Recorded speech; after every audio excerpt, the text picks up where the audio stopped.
మనలో చాలామందికి అనుభవమే కదా, కొన్నిసార్లు మన ఆలోచనల్లోనే మనం చిక్కుకుపోతాం. ఒకే విషయం పదే పదే మనసులో తిరుగుతూ ఉంటుంది, ప్రశాంతతనేది లేకుండా పోతుంది. దీన్నే ఓవర్ థింకింగ్ అని అంటాం.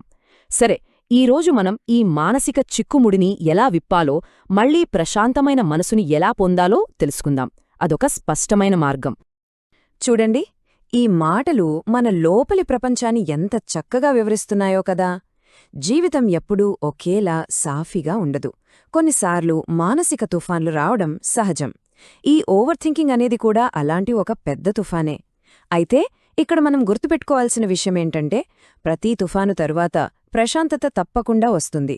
మరి ఆ ప్రశాంతతను మనం ఎలా చేరుకోవాలి? దాని గురించే ఇప్పుడు మాట్లాడుకుందాం. అసలు ఈ మానసిక తుఫాను అంటే ఏంటి? అదే ఈ ఓవర్ థింకింగ్. సింపుల్గా చెప్పాలంటే, జరిగిన విషయాలను పదే పదే అనలైజ్ చేయడం, జరగబోయే దాని గురించి చెడుగా ఊహించుకోవడం, గతాన్ని లేదా భవిష్యత్తును పట్టుకొని వేలాడటం. ఇదొక ఆలోచన పద్ధతి అంతే. ఇది మన ప్రశాంతతను కాసేపు మేఘంలాగా కమ్మేస్తుంది. కానీ ఇక్కడొక గుడ్ న్యూస్ ఉంది. అదేంటంటే, ఈ పద్ధతిని మనం ఖచ్చితంగా మార్చుకోగలం. సరే, మరి ఈ మానసిక తుఫానులను ఎలా ఎదుర్కోవాలి? వీటిని కంట్రోల్ చేయడానికి ఏమైనా దారి ఉందా అంటే, ఖచ్చితంగా ఉంది. దీనికి పరిష్కారం ఒక 5 సింపుల్ స్టెప్స్లో ఉంది. ఈ జర్నీలో మనకు దారి చూపే ఆ 5 అడుగులు ఇవే. ఫస్ట్, మనల్ని ట్రిగర్ చేసే విషయాలేంటో గుర్తించడం. ఆ తర్వాత మైండ్ఫుల్ అవేర్నెస్ ప్రాక్టీస్ చేయడం.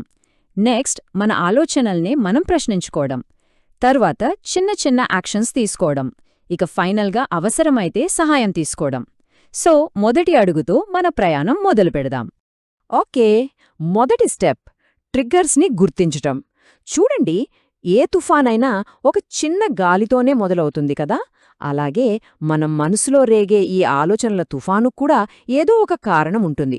ఆ కారణమేంటో తెలుసుకోవడమే ఈ స్టెప్ యొక్క ముఖ్య ఉద్దేశం. ఈ ట్రిగ్గర్స్ అనేవి అందరికీ ఒకేలా ఉండవు, ఒక్కొక్కరికి ఒక్కోలా ఉంటాయి. ఫర్ ఎగ్జాంపుల్, కొందరికి నలుగురితో మాట్లాడాలంటే భయం, మరికొందరికి ఒంటరిగా ఎక్కడికైనా వెళ్లాలంటే టెన్షన్, ఇంకొందరికి అయ్యో వాళ్ళు నా గురించి ఏమనుకుంటున్నారో అనే ఆలోచనే పెద్ద ట్రిగ్గర్. అసలు ఈ ఓవర్ థింకింగ్ను ఏది మొదలుపెడుతుందో గమనించి దాన్ని నిజాయితీగా రాసుకోవడం చాలా ముఖ్యం. ఇప్పుడు రెండవ దశ, మైండ్ఫుల్ అవేర్నెస్. ఇది వినడానికి కొంచెం పెద్ద పదంలా అనిపించినా కాన్సెప్ట్ చాలా సింపుల్. మన మనసులోకి వచ్చే ఆలోచనల వరదలో కొట్టుకుపోకుండా ఒడ్డున నిల్చులి చూస్తున్నట్టు వాటిని గమనించాలి. అంటే మనమే ఆ ఆలోచనగా మారిపోకుండా కేవలం దాన్ని చూడటం నేర్చుకోవాలి. నిజానికే ఒక ఆలోచన అనేది కేవలం ఒక ఆలోచన మాత్రమే. దానికి మనం పవర్ ఇచ్చేంతవరకు దానికి మనల్ని కంట్రోల్ చేసే శక్తి అస్సలు లేదు. మైండ్ఫుల్నెస్ అంటే ఇదే. మనసులోకి ఒక ఆలోచన రాగానే ఓకే, ఇదొక థాట్ వచ్చింది అని గుర్తించి దానితో ఎమోషనల్గా కనెక్ట్ అవ్వకుండా ఉండటమే ఈ ప్రాక్టీస్.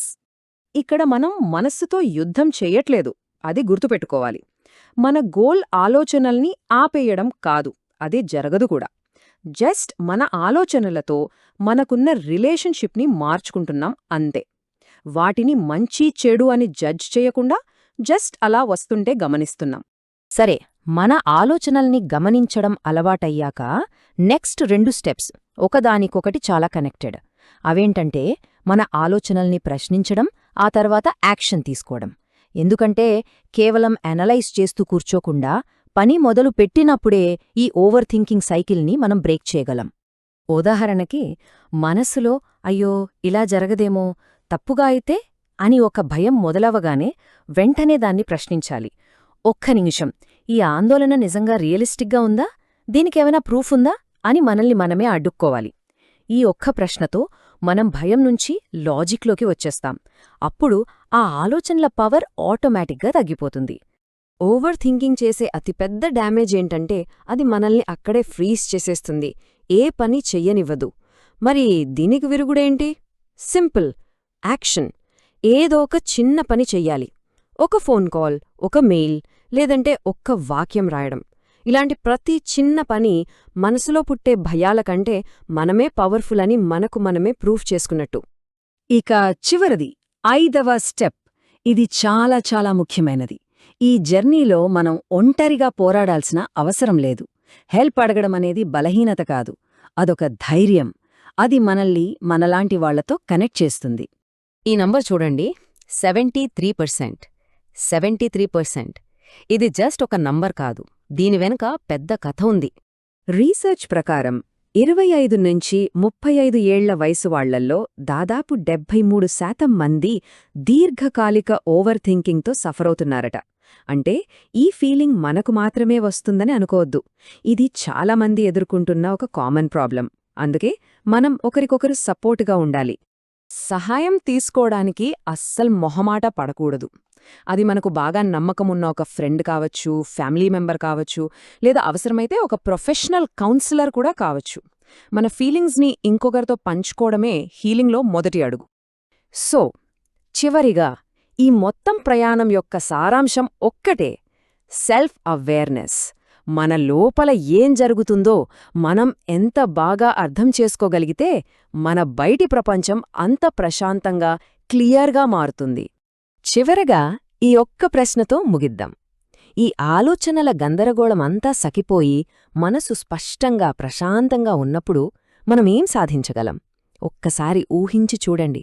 దానికున్న అవకాశాలు నిజంగా అంతులేనివి.